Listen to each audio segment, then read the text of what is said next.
सभी को जय हिंद दोस्तों। आप सभी का हार्दिक स्वागत है जय हिंद रिएक्शंस पे।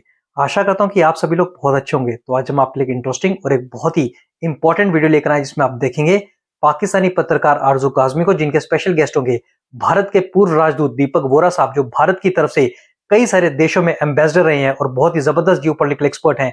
और ये दोनों बात करेंगे कई सारे इंटरनेशनल मुद्दों पे और खासकर भारत का उनमें क्या रोल रहेगा। तो ये वीडियो काफी नॉलेजेबल होगी, आपको बहुत कुछ जानने को मिलेगा और मजा आएगा। तो इसे अंत तक देखें और चैनल पे नहीं है तो चैनल को सब्सक्राइब कर दें ताकि हम आपके लेटेस्ट इंपॉर्टेंट और इंटरेस्टिंग वीडियोस लाते रहें। तो चलिए पहले ये वीडियो देखते हैं और अंत में इसके बारे में बात करेंगे। जय हिंद, जय भारत। आज मैं आपको बताता हूँ बेटा, दिल से कह रहा हूँ। अभी मैं किसी देश में था, बच्चों से बात कर रहा था, तो मैंने कहा अच्छा final question, can you name some super powers. ये सुनिए, बड़ी मजेदार। सब क्या हाथ ऊपर गए, यस सर। मैंने कहा बोलो। United states. मैंने कहा यार बिल्कुल सही है, बड़े होशियार लोग। Number 2 Russia. ये भी आप कह दीजिए। नंबर 3 बोले इंडिया एंड चाइना। मैंने कहा शाबाश, हमको बराबर कर दिया आपने। 5वां कौन सा है? हम नहीं सोच सकते। किसके पास है ma'am? The largest population in the world Bharat के पास है। The third most powerful military जो कहते हैं भारत के पास है। इंफ्रास्ट्रक्चर मेरा देखिए फिनोमिनल, टेक्नोलॉजी देखिए मेरी फिनोमिनल, हमारी एजुकेशन सिस्टम देखिए, अमेरिका की आबादी 34 करोड़ की है, मेरे पास 34 करोड़ विद्यार्थी। Just look it by every metric, we are a great power already and we don't have to be apologetic. वो हमारे बुजुर्ग हुआ, मेरी उम्र के जो है, मेरी 74 साल की होने वाली है, वो सब कहे जी ये मत करो वो मत करो। अब मैं आपको एक चीज बताऊं, जब मैं स्कूल में था, अरे बड़ी मजेदार चीज है, बड़ी मजेदार चीज है।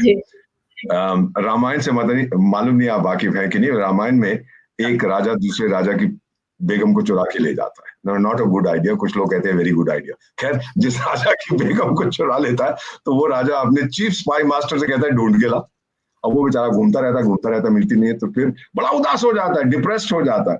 तो फिर एक भालू आता है और उसको कहता है यार टाइगर, मुझे पता लगा है कि वो उस द्वीप पे है, छोटे से आइलैंड में। प्रॉब्लम यह है कि जाए कैसे? 25,000 साल पहले ना टैंक थे, ना गाड़ियां थी, ना सबमरीन थी, ना हेलीकॉप्टर थे, ना शिप्स थी। तो फाइनली वो भालू उसको कहता है कि हनुमान, अपनी ताकत याद कर, अपना आत्मविश्वास याद कर तू किसके लिए काम करता है। तो फिर भगवान श्री हनुमान को याद आता है, वो वहां पहुंच जाते हैं और उनको पता है कि जिस राजा ने उस सीता माँ का अपहरण किया वो वापस नहीं करेगा। तो फिर वो उसको देना चाहते हैं एक एग्जाम्पल ऑफ हिज पावर, जाके उसके किले को आग लगा देते। अब मुझे बताया गया था जब मैं स्कूल में पढ़ता था कि भारत का सिद्धांत क्या है कि यहाँ तमाचा मारोगे तो मैं बोलूंगा जी यहाँ पे भी मार दो मेरे को।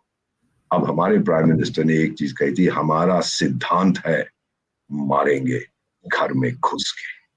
अब मैंने बहुत लोगों से पूछा यार हमारा सिद्धांत तो था कि दोनों गाल पे झापड़ मारो मेरे को। बोले नहीं, वो इंडिया था, ये भारत है। ये भारत दूसरी गाल नहीं दिखाता, मुंह तोड़ देता है। Then I understood this whole reference कि हमारा कब से सिद्धांत है कि घर में घुस के मारेंगे। हनुमान ने भी घर में घुस के मारा था 25,000 साल पहले। That is the age. तो ये मैं आपको बताना चाहता था बेटा। अब ये बहुत से एनालिस्ट कहेंगे जी ये हो जाएगा वो हो जाएगा, दुनिया में ये महंगाई हो जाएगी, वो ठीक है यार, we'll deal with it. But Shri Zelensky, मेरी आपसे राय, अगर मेरी बात सुनो, मैं आपसे मिला हुआ, मैं आपको दिल से कह रहा हूँ, देखो आप अभी लंदन में हैं, वहां पे भी जमीन खरीदो, एक नाइट क्लब खोलो, आप और स्टारबक्स, सॉरी वो कॉफी बनाएगा और आप वहां पे लोगों को हंसाना। तो बस काम बन गया, आप रहेंगे स्पॉटलाइट में, 2-3 साल में लोग आपके बारे में भूल जाएंगे, कहानी खत्म, पैसा हजम।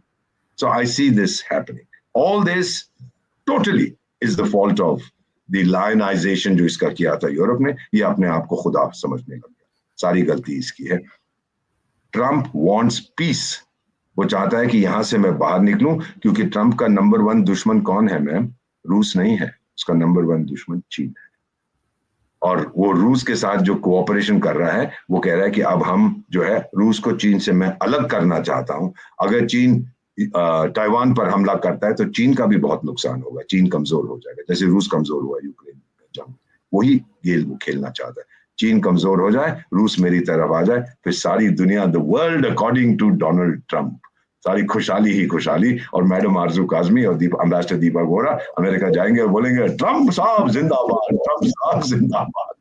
ये कहानी सर बहुत से लोग वैसे ट्रम्प साहब की तारीफ पाकिस्तान में भी कर रहे हैं, लेकिन एक चीज जरूर मैं आपसे पूछना चाहूंगी कि क्या ये तरीका सही था कि किसी मेहमान को बुलाकर और फिर इस तरीके से उससे बात करके उससे व्हाइट हाउस से बाहर निकाल देना? और दूसरा, पाकिस्तानी, बहुत से पाकिस्तानी ये भी कह रहे हैं कि क्योंकि इनकी आर्मी कमजोर है, क्योंकि इनके पास पैसा नहीं है, क्योंकि ये न्यूक्लियर वेपन नहीं रखते, तो इसलिए इनके साथ ऐसा हुआ। तो लोग कह रहे थे पाकिस्तान इस वजह से जो है वो बड़ा स्ट्रांग है, कि आर्मी स्ट्रांग है और न्यूक्लियर वेपन्स। खैर I am not agree with them, लेकिन क्या इकोनॉमी कहेंगे? कहाँ है आपकी? इकोनॉमिक स्ट्रेंथ कहाँ पे है? इंफ्रास्ट्रक्चर कहाँ पे है? एजुकेशन कहाँ पे है? टेक्नोलॉजी कहाँ पे है? सिर्फ फौज रखने से वो कैनन पाउडर नहीं है कि भेज दो मरने के लिए। You have to have comprehensive national power. एक चीज मैम जो मैं मानता हूं, और ये मेरी लाइन है, किसी को कहना यूज नहीं करेंगे, पावर रिस्पेक्ट्स ओनली पावर। शक्ति अगर इज्जत करती है तो केवल शक्ति की। और आज माँ भारती की शक्ति सारी दुनिया देख रही है, ताकत हमारी जो है। सो दे रिस्पेक्ट इंडिया। ये नहीं है कि वो जी बड़े कल्चरल वैल्यूज हैं और शेयर्ड वैल्यूज हैं और डेमोक्रेसी। अरे डेमोक्रेसी गई पिज्जा खाने इटली में। मेन चीज हमारी ये है कि आपकी ताकत। सो जो लोग पाकिस्तान में कह रहे हैं कि हमारी इज्जत करनी चाहिए, इज्जत किस बात की करनी चाहिए? जब तक आपकी इंटरनल सिक्योरिटी नहीं है, कोई मानी जाए। आप 15 करोड़ न्यूक्लियर वेपन्स बना लीजिए, क्या फायदा हमको? इस्तेमाल कब करेंगे? So the whole point is कि अमेरिका रूस से नहीं भिड़ेगा, रूस नहीं भिड़ना चाहता, वो फिर वो म्यूचुअली अश्योर्ड डिस्ट्रक्शन की बात आ जाएगी। What America wants is partnership। और पुतिन ने कहा बिलियंस ऑफ डॉलर्स मिलके हम, रशिया के पास इतने नेचुरल रिसोर्सेज हैं जो चीन चाहता है। रशिया नंबर 2 नहीं बनना चाहता मैम, नंबर 2 टू चाइना, यानी number 3 in the world pecking order. He wants to be coequal. Putin कहता है मुझे इज्जत दो, respect me as a great power. Trump says yes I do. दोस्ती होगी। अब एक बहुत बड़ा एल्यूमिनियम का प्रोजेक्ट जो मुझे आज ही पता लगा, अबाउट 2 आवर्स बिफोर, एक रशियन फॉर्मर एम्बेसडर से मैं बात कर रहा था, तो कहता है कि आपको कुछ, ये मैं बताता हूँ नई चीज, मैंने कहा बताइए। तो पुतिन साहब ने कहा है कि देखिए आप एल्यूमिनियम खरीदते हैं चाइना से, अभी आपने उन पर टैरिफ्स लगा दिए, वो बेचेगा आपको, नहीं बेचेगा ठीक है, लेकिन हम लोग रूस में एक एल्यूमिनियम स्मेल्टर बनाएंगे, आप पैसे दीजिए। क्योंकि जब एल्यूमिनियम आप बनाते हैं तो उसमें पानी की बहुत जरूरत होती है, हम नदी के किनारे लगाएंगे, वो आपका होगा, आप पूंजी निवेश करें, हम आपको इंफ्रास्ट्रक्चर दें। तो मेरा ख्याल डोनाल्ड ट्रम्प तो भांगड़ा कर रहा होगा, ओ बल्ले बल्ले बल्ले, ये देखिए क्या मिल रहा है, ये भी आएगा बहुत जल्दी। सो दी फ्रेंडशिप, द रैप्रोचमा जिसे कहते हैं, between United states and the Russian federation, वो बढ़ता जाएगा, आप ये देखेंगे। मैम ट्रम्प किसी की परवाह नहीं करता, वो तो धंधे का दीवाना है, he is a transactional president. कैसे उसको रिसीव किया, इज अ ग्रेट गाय, नए कपड़े, और फिर उसके बाद जैसे स्कूल टीचर नहीं डांटता स्टूडेंट को, अबे ये नहीं करना चाहिए, ये नहीं करना चाहिए। और आपने चेहरा देखा था जेलेंस्की का, ऐसे नहीं भीगा चूहा बैठा हुआ था। और फिर आपने एक कमरा दे दिया, मैं तो गया हूँ 3-4 बार ओवल ऑफिस में, मैं प्राइम मिनिस्टर्स के साथ, तो एक कमरा दे दिया वेटिंग रूम सा, तो वो मीटिंग के बाद उसको वेटिंग रूम में भेज दिया। फिर नेशनल सिक्योरिटी एडवाइजर जो है डोनाल्ड ट्रम्प का, वो गया उस कमरे में जहां जेलेंस्की बैठा था, बोलिए अच्छा sir thank you very much, घर जाएगा। यानी he was effectively kicked out of the white house. और उसको सी ऑफ करने कौन आया? वो एक मैडम जो पानी पिला रही थी सबको, क्या ये इसको छोड़ के आ रहा।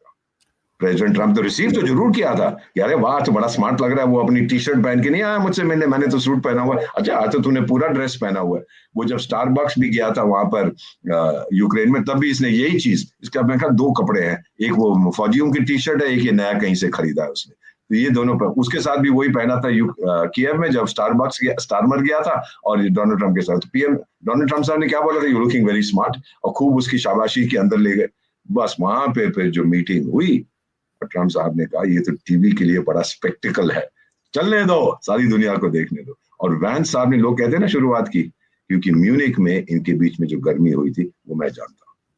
सो उसको बहुत बुरा लगा कि I am the vice president of the most powerful country in the world और तुम मेरे से इस तरह से बात कर। जेलेंस्की अपने आप को बराबर समझता है सबके, क्या चाहता है। अगर फाइनली जेलेंस्की साहब देखो, तो आपके जो सपने हैं वो टूट गए। आप चाहते थे आप पूरी दुनिया की एक गवर्नमेंट हो, आप उसके चेयरमैन बने हमेशा के लिए, अगले 15,000 साल के लिए आप जिएंगे। आप ये चाहते थे कि सारी दुनिया की मिलिट्रीज आपके कमांड में हो, सारी दुनिया की इकोनॉमीज आपके अंडर हो। और टाइगर 193 सदस्य हैं यूनाइटेड नेशंस के। ये यूरोपियन यूनियन वाले जो भी कुछ कर रहे हैं ना तेरे साथ, और कोई तेरा साथ नहीं देगा, ये भी नहीं देंगे। ऑलरेडी स्लोवाकिया के प्राइम मिनिस्टर ने कह दिया है, नेटो के सेक्रेटरी जनरल मार्क रुट्टे साहब जो है डेनमार्क के, उन्होंने कहा कि माफी मांग डोनाल्ड ट्रम्प से। और 33 बार इसने थैंक यू बोला है ट्वीट करके अमेरिका को। वो कोई बात होती है, ये लंदन के लिए प्लेन में जा रहे हैं तो लोग सी ऑफ कर रहे हैं, bye bye mister, oh thank you America. मैं सर मैं अमेरिकन नहीं हूं, मैं तो चाइनीज हूँ, थैंक यू अमेरिका। वो हर चीज पे thank you thank you thank you. और जितने ओरिजिनल जितने मेंबर्स हैं यूयू के जो समर्थन करते हैं, इंडिविजुअली ट्वीट कर रहा है उनको, धड़ाधड़ ट्वीट पे tweet, thank you thank you thank. पहले थैंक यू नहीं करता था, पहले तो उसका अधिकार था सब। So to end our conversation, beta, on this particular issue, Zelensky has had it. His history, इतिहास के सेक्शन में इसके बारे में आप पढ़ लेना एक हफ्ते के बाद। और जहां तक रूस अमेरिका की दोस्ती है, ट्रांजैक्शनल है, उसको कोई रोक नहीं पाएगा और टारगेट बनेगा आपका मित्र चाइना। बिल्कुल ऐसे ही सर, और मैं भी यही सोच रही थी कि आपसे बेटर कोई नहीं बता सकता कि ये सब कुछ क्या हो रहा है। और एक हंगामा था इस न्यूज के बाद, और सब लोग हैरान थे कि कैसे मीडिया को सामने बिठाकर और जिस तरीके से बात की गई। थैंक यू सो मच जी। भारत में या 12 बजने में 10 मिनट है, मैं सवेरे 4 बजे से जगा हूँ। ये लोगों की जो टीवी इंटरव्यूज विदेशों से और यहाँ से सब पूछ रहे हैं क्या हुआ, मैंने कहा ये हुआ, क्या होना। और ओवल ऑफिस से कभी आप जाएंगे ना बेटा, बहुत छोटा सा कमरा, ज्यादा बट हिस्टोरिक है। कई ट्रीटीज वहां साइन हुई हैं, कई डिसीजन लिए जाते हैं। हम लोग भी वहीं मिले थे जब पीएम साहब गए थे, वहीं मुलाकात हुई। तो उससे पहले मिसेस गांधी, राजीव गांधी, नरसिंह राव, सबके मैं गया हूँ उस कमरे में, देखा। हम लोग तो खैर जब वो पब्लिक कमेंट्स हो जाते हैं फिर हमको कहते हैं आउट, फिर हम आउट चले जाते हैं। और फिर बाकी ये नेता लोग आपस में जो गर्मा गर्मी होती है या सर्दी होती है वो आपस में बातचीत करते हैं। But this is not acceptable, इस तरह का पब्लिकली करना। पर लेकिन ट्रम्प को कौन समझाएगा, किसी की सुनता है वो तो उसने कोई टोपी पहन रखी थी। Trump is never wrong. अब लेकिन इस टाइम तो सर ट्रम्प साहब बहुत अजीब सा बिहेव कर रहे हैं जो हमने पहले नहीं देखा, कभी नहीं देखा तो। अब उसकी ताकत है, वो दिखाना चाहता है दुनिया को। देखिए अब कल 2 दिन के बाद जब उसने बोला था ना मैं मेक्सिको और कनाडा पे प्रतिबंध लगा रहा हूँ, तो वो जो कनाडा का वो जोकर जो है जस्ट आउट नहीं, जस्ट आउट नहीं, वो अब तो आउट तो होने ही वाला है। तो वो तो दौड़ा गया अमेरिका भीख मांगने के लिए, भाई मुझे माफ कर दो, मुझसे गलती हो गई। ट्रम्प ने बोला फिर ठीक है, तू गवर्नर बन जा of the 51st state of the United states. तो वाला मेरे पास वो मेक्सिको की जो प्रेसिडेंट है इस समय मैडम, उसने भी बोला मैं देख लूंगी तुम क्या करोगे। ट्रम्प ने कहा अच्छा तेरी इकोनॉमी में के साथ खेलूं? नहीं, मुझसे गलती हो गई, माफ कर दो, आप तो मेरे चाचा हो, मेरे ताऊ। कौन पंगा लेगा उसके साथ? Ma'am the American economy is just too strong. हम लोग वहां तक कोई नहीं पहुंचा है। बिल्कुल ऐसे ही सर, और ये बात तमाम लोगों को खास तौर पे कंट्रीज को समझनी चाहिए, जो वहाँ के प्राइम मिनिस्टर्स हैं या प्रेसिडेंट्स हैं, उनको जरूर समझनी चाहिए। Thank you so much sir कि आपने आज ज्वाइन किया। थैंक यू बेटा, आपने मौका दिया आपके साथ शो पे रहने का। Thank you. दोस्तों आशा करता हूँ कि वीडियो को आपने अंत तक देखा होगा और हमेशा की तरह दीपक बोरा साहब का जबरदस्त एनालिसिस, उनके पॉइंट ऑफ व्यू आपको काफी पसंद आएंगे और इस वीडियो में आपको बहुत कुछ जानने को मिला होगा। तो ये वीडियो अगर आपको पसंद आई है तो इसे लाइक और शेयर जरूर कर दें। और ये वीडियो का सेकंड पार्ट था, फर्स्ट पार्ट ऑलरेडी मैं आपके लिए चैनल पे डाल चुके हैं, अगर आपने वो मिस कर दिया था तो आप जाके उसे भी जरूर देखें, आपको बहुत पसंद आएगा। तो चलिए फिर मिलेंगे ऐसी किसी इंटरेस्टिंग और दमदार वीडियो में, तब तक अपना ध्यान रखिए। जय हिंद, जय भारत।